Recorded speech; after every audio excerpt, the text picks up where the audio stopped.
Hello and welcome to the next episode of astrology with Jyotish Bhaskar Sushil Korat sir. पिछले episode में हम लोगों ने बात की कि किसी व्यक्ति का पूर्व संचित क्या होता है, उसके योग कैसे आपकी पत्रिका में दिखते हैं और इन पूर्व संचित कर्मों से कैसे आप अपनी ज़िंदगी को गुजार के एक अच्छे नोट पे आप अपनी ज़िंदगी को ला सकते हैं। इसके बाद एक और बहुत गहरा विषय है जिसको ज्योतिष में बड़ा महत्व दिया गया है और वो है पुनर्जन्म।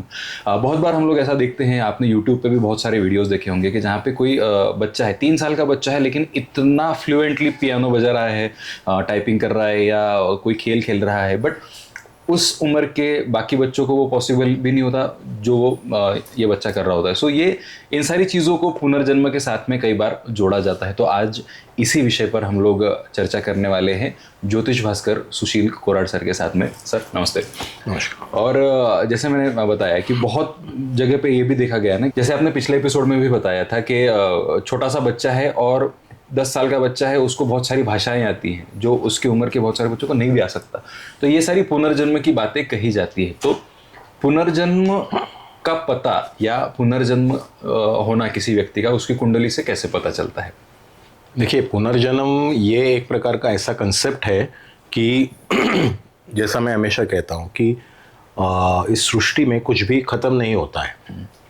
We are all born with the chains. Even ये जो काल है, भविष्य, वर्तमान और पास्ट, ये भी एक दूसरे से जुड़े हुए हैं। इसमें से कोई छूटा नहीं है, जिसे हम काल बंधन कहते हैं, जिसे काल कहते हैं। इसी तरह जन्म हमारा सिर्फ शरीर खत्म होता है, आत्मा तो एग्जिस्टेंस में है ही, वो ना ही खत्म होती है ना ही शुरू होती है। इट इज जिसे हम कहते हैं अविनाशी है। It's a frequency. क्या हम कैरी करते हैं अगले जन्म में, वो वासना है, इच्छाएं है, आकांक्षाएं है। नाउ मृत्यु के समय पे कुछ इच्छाएं, आकांक्षाएं, वासना इतनी तीव्र होती है कि व्यक्ति उसे छोड़ नहीं पाता है और वो संस्कार बन जाती है। वो संस्कार उसके डीएनए में, उसके मन में, उसके आत्मा पर होते हैं और वो संस्कार वो कैरी करता है। और जब भी जन्म लेता है, नया शरीर लेता है, तो वो उसके back of the mind, subconscious mind में चल रहा एक प्रकार का उसका समीकरण है, जिसके कारण उसके एक्टिविटीज़, उसके हैबिट्स, उसके जो मेमोरी है वो स्टोर हो चुका है उसके सबकॉन्शियस माइंड में। और ये सिर्फ हमको दिखाई देता है कि इसको इतनी भाषाएं कैसे आती है। करेक्ट। विज्ञान में इसका कोई उत्तर नहीं है, ना मैंने सिखाई ना इसने सिखाई, फिर इसको 4-4, 5-5 भाषा कैसे आती है। ये सबकॉन्शियस माइंड पे किए गए संस्कार है कि जो पूर्व जन्म से है। पूर्व जन्म, ये हिंदू धर्म में इसको बहुत बड़ी मान्यता भी है। अभी मेरे पास कई व्यक्ति आते कि पूर्व जन्म की कुंडली कैसे तैयार करते हैं। आपको अगर जानना है कि मैं पिछले जन्म में कौन था, होती है उत्सुकता होती है। पहला मेरा आंसर होता है कि पीछे मुड़ के कभी मत देखो, ये भूत है, उसे भूत कहा गया है। भूत में जीने की कोशिश मत करो, ना ही भविष्य में जीने की कोशिश करो, वर्तमान में जियो। फिर भी लोगों का एक ये होता है कि कई लोग वो PLR, पास्ट लाइफ रिग्रेशन करते हैं। कोई लोग मेरे पिछले जन्म में मैंने क्या किया है मुझे जानना है सर। देखिए, इसके लिए एक प्रकार की ऐसी कुंडली हमारे प्राचीन ज्योतिष शास्त्र में इसका बिल्कुल अध्ययन किया गया है और एक मेथड है कि आप इस जीवन के पत्रिका के शनि को, समझो शनि सप्तम स्थान में है इस आपकी पत्रिका में, तो उसको लग्न में पकड़ो। ओके। उस राशि को और शनि को लग्न में पकड़ो और जो कुंडली बनती है वहाँ वो ग्रह आप फिट कर दो। ये आपका पूर्व संचित है, पुनर्जन्म है, पिछला जन्म है। एक तो ये पद्धत है। दूसरी पद्धत, पंचम स्थान से पूर्व संचित या पिछले जन्म का पता चलता है। एक पद्धत ऐसी भी है दक्षिण में कि पंचम स्थान को लग्न पकड़ो और उससे जो कुंडली बनती है उससे आपको पिछले जन्म का बोध होता है। मेरे पर्सनल एक्सपीरियंस से ये इतना आसान नहीं है। आपके पत्रिका के लग्न, पंचम स्थान और नवम स्थान से आपको पूर्व संचित का या पिछले जन्म का पता चलता है, नो डाउट अबाउट इट। और वो शो करने वाले जो एक प्रकार के, जिसे आप ग्रह कहते हो, उसमें राहु, केतु, सूर्य और चंद्र, इनका बहुत बड़ा रोल है। बिल्कुल, चंद्र से आपको पूर्व संचित का पता चलता है कि इनका पिछले जन्म में इन्होंने किस प्रकार के कर्म किए हैं, उससे चंद्र की शुद्धता पता चलती है। और चंद्र अगर शुद्ध हो तो समझ आता है कि इसने बहुत अच्छा पिछला जन्म गुजारा है। ओके। अगर चंद्र डिब्लीटेड हो या ग्रहण युक्त हो, जिसे आप फिर पितृदोष कहो या कुछ भी कहो, इसका मतलब आप पितरों के कुछ गलत संस्कार लेके आए हो, उनके कुछ गलत कर्म किए गए हैं, वो चंद्र के साथ में जुड़ जाते हैं। तो ग्रहण मतलब जैसे चंद्र राहु या चंद्र केतु योग होना, उसे ग्रहण। एग्जैक्टली। पत्रिका में चंद्र राहु, पत्रिका में चंद्र केतु, इसे ग्रहण योग कहते हैं। चंद्र इसका मतलब है शुद्धता, शुचिता। आपका एक प्रकार का पिछला संचित चंद्र है, जो पानी के संस्कार है, जो माता के गर्भ से आते हैं। अगर आपके जन्म के समय पर चंद्र राहु कॉम्बिनेशन आ गया तो समझना इस जातक के पत्रिका में ग्रहण योग है। इसका मतलब है पास्ट उसका देना है बाकी। आप दूसरे टर्मिनोलॉजी में इससे आप क्या कहते हो, अरे इसको तो पितृदोष है, इसका शांति करो, ये करो। अरे तू शांति करके वहां से वो कर्म धो सकता है क्या भाई? इससे अच्छा है अपना कर्म सुधारना। जो करना बाकी है पेंडिंग, उसको कंप्लीट करो अच्छे मैनर में और मुक्त हो जाओ। भोगा आणि मुक्तवा। कहने का मतलब ये है कि राहु और केतु ये पिछले जन्म किए गए कर्म दिखाते हैं। चंद्र और सूर्य ये पिछले जन्म का हमारा एक प्रकार का शुचिता दिखाते हैं, जिसे हम कहते हैं प्योरिटी, सैनिटी। ये उससे पता चलता है कि आपका सूर्य आपका आत्मा है और चंद्र आपका मन है। तो मन पर किए गए बैड संस्कार या जिसे कहते हैं पिछले गलत कर्म, ये चंद्र ग्रहण युक्त या चंद्र 6th, 8th और 12th हाउस में गया तो समझ लेना मेरा बाकी है भाई। इसमें मेरी कुछ गलती नहीं है। कई बार ऐसा होता है ना कि मेरी क्या गलती है, मैं तो हार्ड वर्क कर रहा हूँ लेकिन सक्सेसफुल नहीं हो रहा है, या मेरे साथ ऐसा क्यों हो रहा है वापस। तो ये इसका पत्रिका से पता चलता है। एक अच्छा ज्योतिष आपको इमीडिएट बता सकता है कि तेरा ये जन्म का नहीं, ये पिछला कर्म है। तो ये क्या जिंदगी भर रहेगा क्या? नहीं। ये मैं काल गणना से आपको बता सकता हूं कि इस दिन तक तुझे इससे गुजरना पड़ेगा, भोगना पड़ेगा, उससे जाना पड़ेगा और फिर तू उससे मुक्त हो जाए। फिर उपाय क्या है? उपाय है ना, उपाय यही है कि आप गुरु की साधना करो, नम्र हो जाओ। फर्स्ट ऑफ ऑल दैट, अपने वाइब्रेशनल पैटर्न चेंज करो, सांसों की लय बदलो। When you change the pattern of your breath by way of pranayam, ध्यान धारणा, मंत्रोच्चार, you change your personality। एक ही प्रश्न है मेरे सामने, उसको मैं एंजाइटी में सॉल्व करने की कोशिश करूं या मैं शांत चित्त से उसके तरफ देखूं, उसको एक्सेप्ट करूं और सॉल्व करने की कोशिश करूं। करेक्ट। कर्म वही है, लेकिन सांसों में हुए बदलाव, जिसे प्राणायाम कहते हैं, आपको कर्म से मुक्त कर देते। इसीलिए भारत ने ज्योतिष शास्त्र के साथ में आयुर्वेद, योग और ध्यान धारणा, प्राणायाम, ये दी हुई सृष्टि को देन है। करेक्ट। ये बाहर के लोग जानते हैं, हमारे लोगों को अभी भी सिर्फ मैं ये पूजा करता हूँ और मुक्त हो जाता हूँ। नहीं भाई, ये मत कर, उससे जाना पड़ेगा तेरे को। मतलब कहने का ये है कि पंचम स्थान में राहु आ गया, आप उसे क्या कहते हो? पितृदोष।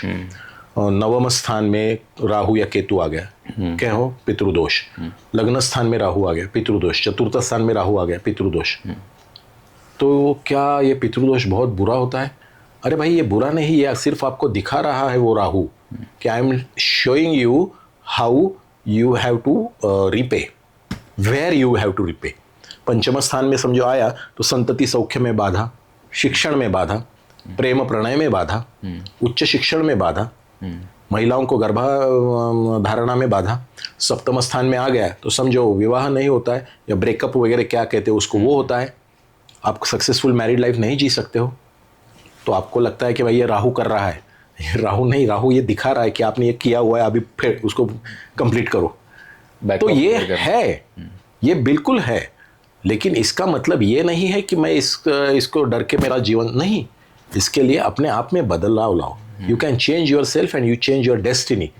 तुझं आहे तुझ्यापाशी। करेक्ट। कुठे शोधत चाललाय तिकडं देव, तिकडे डोंगरावर? कहीं जाने की जरूरत नहीं, आपके अंदर है वो। अपने आप को बदलो, साक्षी हो जाओ, समर्पण करो और इससे मुक्त हो जाओ। करेक्ट। तो जैसे आपने बताया कि एक तरीके से बैकलॉग है आपका। करेक्ट। पिछले जन्म का बैकलॉग है, उसको क्लियर करना है। यस। तो इसी को थोड़ा आगे ले जाते हुए मुझे ये पूछना कि कई बार ना ये जैसे पुनर्जन्म है, ठीक है, मान लिया, लेकिन ये कितवा पुनर्जन्म है, क्या ये भी पता चल सकता है कि इसके पहले कितने जन्म हो चुके हैं? देखिए, human mind and human memory में ज़्यादा से ज़्यादा आप 1 या 2 पिछले जन्म याद कर सकते हो। एक मैंने किताब पढ़ी थी, मेनी लाइव्स एंड मेनी, ये उसमें एक व्यक्ति को पिछले सब जन्म याद है। भगवान ने ये सृष्टि इसलिए निर्माण करी है, या हमारे ब्रेन की एक कैपेसिटी, हमारे कानों की एक कैपेसिटी कि आप उतना ही फ्रीक्वेंसी सुन सकते हो। अगर आपको सब कुछ याद आने लगा तो आप पागल हो जाओगे। आप सिर्फ ज़्यादा से ज़्यादा एक पिछला जन्म याद कर सकते हो, वो भी बहुत मुश्किल है। उसके लिए उसकी इतनी साधना चाहिए। कहने का मतलब ये, अभी समझो लग्न स्थान में किसी के शनि आ चुका है, तो इसका मतलब पिछला बहुत उच्च जन्म आपका है कि आपने बहुत एक उच्च पदस्थ काम किया है, कर्मठ काम किया है। आपने ऐसा काम किया है कि आपने लोगों को पढ़ाया है, सिखाया है, मार्गदर्शन किया है। ये लग्न स्थान में आया हुआ शनि दिखाता है, आपने पिछले जन्म में वो किया है। अभी जिसके लग्न स्थान में शनि है, प्रथम स्थान में शनि है, हमेशा हमको पता है कि उसकी दृष्टि सप्तम स्थान पे, इसलिए शादी इसकी जल्दी नहीं होती है। इसका कारण ये है कि आप एक कर्मठ व्यक्तिमत्व जो धर्म का काम किया हुआ है, न्याय का काम किया है, ऐसा जन्म लेके आए और आपकी टेंडेंसी अभी भी वही है। तो इसका मतलब ये नहीं सांसारिक सुख और प्लेजर, ये नहीं है। लग्न स्थान में गुरु आया है, ये सबसे शुभ। आपने पिछले जन्म में धर्म का काम किया है। लग्न में शुक्र आया है, राजस जन्म। लग्न में राहु आया है, पिछले जन्म में आपने बहुत खराब कार्य किए हुए हैं। तो ये बिल्कुल पत्रिका दिखाती, पत्रिका करती कुछ भी नहीं है। लोग ज्योतिषी के पास जाते हैं, सर अभी मेरा आगे क्या होगा। मैं तुझे बताता हूं कि तूने पहले क्या किया है और अभी तू क्या कर रहा है और तूने किस तरह से चलना चाहिए। करेक्ट। कर्म से डरना नहीं चाहिए, कर्म को फेस करके उससे निकल जाना चाहिए। उसका तरीका है अध्यात्म। तो जैसे किसी को अपने कर्मों से तो छुटकारा मिलना पॉसिबल नहीं है, लेकिन बहुत बार ये होता है ना कि पुनर्जन्म का संबंध इस बात से लगाया जाता है कि उसका पिछले जन्म का कुछ अधूरा काम है जो पूरा करने के लिए ये व्यक्ति फिर से इसने जन्म लिया है। तो क्या हमेशा ऐसा ही होता है कि अधूरे कामों के लिए ही व्यक्ति पुनर्जन्म लेता है? देखिए, काम के लिए जन्म लेना यह आपकी इच्छा के अनुसार आपने चुना हुआ एक मार्ग है, और आपके कर्मों के आधार पर आपको जन्म मिलना ये आपका प्राक्तन है। आप जो कह रहे हो वो सही है। कुछ लोगों कुछ घटनाएं ऐसी हो जाती है, कहीं कुछ एक्सीडेंट्स हो जाते, 100 लोग मर गए, कहीं ट्रेन एक्सीडेंट होता है। अभी बीच में भी बहुत सारी घटनाएं, यही पूछने वाला था, क्योंकि पिछले कुछ दिनों में जो घटनाएं हुई देश में कि इसमें बहुत लोगों का आकस्मिक निधन, मतलब वो हुआ, तो बिल्कुल इनका तो नहीं था समय, फिर भी दे हैड टू लीव ना। बरोबर, तो इसका और पुनर्जन्म का कैसे कनेक्शन हो सकता है? तो ऐसी घटनाओं में मृत्यु योग नहीं है उस व्यक्ति का। देखो, पहली तो बात है, मृत्यु और जन्म ये घटना नहीं है, ये काल चक्र है। आपका शरीर जन्म लेता है और खत्म हो जाता है। ये काल चक्र है जो भोग पर और कर्म पर निर्धारित है, ये घूमता रहता है, जैसे पत्रिका कहते हैं हम लोग। अभी कभी एक्सीडेंट्स में ऐसे लोग गुजर जाते हैं कि जहाँ मृत्यु योग नहीं है, लेकिन वो शरीर वो सहन नहीं कर पाया, मृत्यु हो गया, आपने कह दिया उसको डेथ हो गया। ऐसे लोग केतु के नक्षत्र पे जन्म लेते हैं, क्योंकि उनकी वासनाएं, इच्छाएं, आकांक्षाएं बहुत इंटेंस होती है उस क्षण में जब एक्सीडेंट हो रहा है कि नहीं, मुझे नहीं मरना है, मुझे चाहिए ये, मुझे ये कंप्लीट करना है, और वो वापस जन्म लेते हैं। वो केतु के नक्षत्रों पे जन्म लेते हैं। इसीलिए हमारे यहाँ पितरों के जो शांति और विधि करते हैं वो केतु के नक्षत्रों पे करते हैं। ओके, देखिए, अश्विनी केतु का नक्षत्र, अश्विनी, भरणी, कृत्तिका, रोहिणी, मृग, आर्द्रा, पुनर्वसु, पुष्य, आश्लेषा, ये हो गए 9। मघा, 9 के बाद में मघा केतु का नक्षत्र। मघा, पूर्वा, उत्तरा, हस्त, चित्रा, स्वाति, विशाखा, अनुराधा, ज्येष्ठा आ गया मूल नक्षत्र, ये हो गया केतु का नक्षत्र। मूल, पूर्वाषाढ़ा, उत्तराषाढ़ा, श्रवण, धनिष्ठा, शततारका, पूर्वा भाद्रपदा, उत्तरा भाद्रपदा, रेवती, फिर आ गए अश्विनी। तो 9 के सेक्ट्स पर केतु के नक्षत्र आते हैं, जिसे गंडांतर नक्षत्र कहते हैं। तो ये जो जन्म है ऐसे, वो डोरवेज है, डोरवेज है कि आप यहां से एंटर करो, आपका कंप्लीट करो कार्य। ओके। तो उस नक्षत्र पे जन्मे हुए लोगों का, अभी समझो किसी का मूल नक्षत्र पे जन्म हुआ है, एग्जाम्पल, तो कहते हैं कि ये खराब है, ये है, वो है। बिल्कुल नहीं। ये व्यक्ति बहुत ही उच्च अधिकार लेके आया और उसको अपना कार्य कंप्लीट करना है, वो कार्य पे फोकस करेगा। फिर आप कहो संसार करो, शादी करो, ये करो, उसमें उसको इंटरेस्ट नहीं है और वो उसमें सक्सेसफुल नहीं होगा, लेकिन वो अपने कार्य में बहुत बढ़िया काम करेगा। करेक्ट। मघा नक्षत्र के लोग बहुत अच्छे कम्युनिकेटर होते हैं, जिनको नॉलेज ये इतना हाईली क्वालिफाइड होते हैं ना कि आप, लेकिन फिर वो ह्यूमन रिलेशंस, प्यार, प्रेम, इसमें नहीं उससे सक्सेसफुल होते। बराबर। इसीलिए आप कहते हो कि भाई इसका शांति करो, ये करो। अरे क्या कर रहे हैं क्या आप? ये नक्षत्र उच्च नक्षत्र है। भगवान ने जो भी निर्मित की है इस सृष्टि में, सब कुछ पवित्र है। करेक्ट। शांति क्या करते हो आप? उनका अपमान कर रहे हो। भगवान ने अर्जुन को कहा, ये मुहूर्त का क्या कर रहे हो? मैं खुद काल हूं, इस सृष्टि में हर एक क्षण ये भगवान की अपने को दी हुई एक प्रकार की आशीर्वाद है। आशीर्वाद है। You have to sacrifice yourself, अपना अहम छोड़ना भाई, तब मैं खड़ा हूँगा। करेक्ट। ये सब लोग पहले ही गुजर चुके हैं। मैं कहता हूँ तुझे कि ये सब कुछ हो चुका है, मैं तेरे से सिर्फ करवा रहा हूँ, ये भगवान खुद कहते हैं। लेकिन किसको जानना है? व्यक्ति को ऐसा लगता है मैंने किया, मैं हूँ। अरे कौन है तू? करेक्ट। सो जैसे अभी हम लोगों ने बात की कि अभी रिसेंट में कुछ जो घटनाएं हमारे देश में हुई, उसमें बहुत लोगों का अकाली मृत्यु हुआ। मतलब काउंटिंग फ्रॉम अप्रैल में, और अभी जो रिसेंटली अहमदाबाद में हुआ उसके बाद में। तो मुझे ये जानना है कि क्या किसी की कुंडली से ये पता चल सकता है कि पिछले जन्म में उनका मृत्यु किस तरीके से हुआ? मतलब क्या वो हिंसक पद्धति से हुआ, या अग्रेसिवली, या केवल अनफेवरेबल कंडीशन में उनका मृत्यु हुआ? ये भी पता चल सकता है? हाँ, बिल्कुल पता चलता है। पहले तो इन सब घटनाओं के लिए मेरी संवेदना है, और ये बहुत बुरी घटना हुई है। ये साल जो है ये मंगल से प्रभावित है।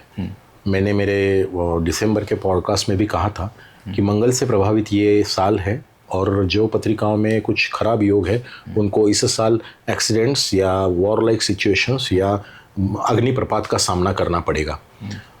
खैर, तो पत्रिका से कैसे पता चलता है कि एक्सीडेंटल योग है, या कुछ ऐसी चीज़ें हो चुकी हैं, या पिछले जन्म में ऐसी कुछ चीज़ें हुई है? पत्रिका में अगर राहु सप्तम स्थान में आ गया है तो ऐसे व्यक्ति को किसी जिसे हम कहते हैं कि फेमिनाइन शक्ति से मृत्यु आ चुकी है।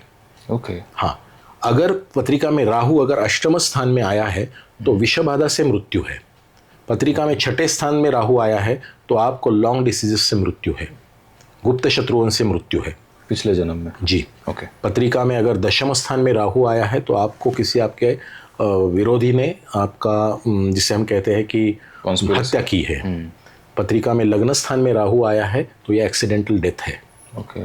पत्रिका में पंचम स्थान में राहु आया है तो पिछले जन्म में आपका गर्भ में भी मृत्यु हो चुका है। ओह। तो ये जो सब घटना है ये राहु दर्शाता है। तो इसका मतलब है राहु के सामने केतु है, उसका अपोजिट क्या है? केतु है। करेक्ट। तो फिर आप इसे काला सर्प कहो या कुछ भी कहो, मैं ये जानता हूं कि इससे मुक्ति पाने के लिए इससे गुजर के आपको उस केतु के एंड तक जाना पड़ता है, और वो केतु वहां से मुक्ति है। केतु बुरा नहीं है, केतु ये अध्यात्म है।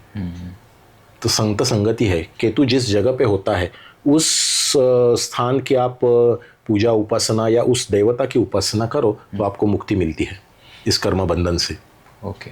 तो इन कर्म बंधनों से निकलने के लिए मतलब एक तरीके अध्यात्म ही एक रास्ता है जहाँ आप अपने आप को समर्पित करके वहाँ से बाहर निकल सकते हैं। तो मुझे आगे ये जानना है कि कई बार ये जो घटनाएं होती हैं तो अपने कर्मों के बंधन से बाहर निकलने का अकेला रास्ता अध्यात्म ही होता है। तो आप जितना अपने आप को अध्यात्म की ओर समर्पित करेंगे उतना ही आप अपने कर्मों से छुटकारा नहीं पा सकते, लेकिन थोड़ा सहूलियत उसमें आप थोड़ा सा आप उसमें राहत पा सकते हैं, और अपने लाइफ के जो सफरिंग्स हैं उसमें से थोड़ा ईज से आप निकल सकते हैं। तो इस विषय पर और डिटेल में चर्चा होगी अगले एपिसोड में।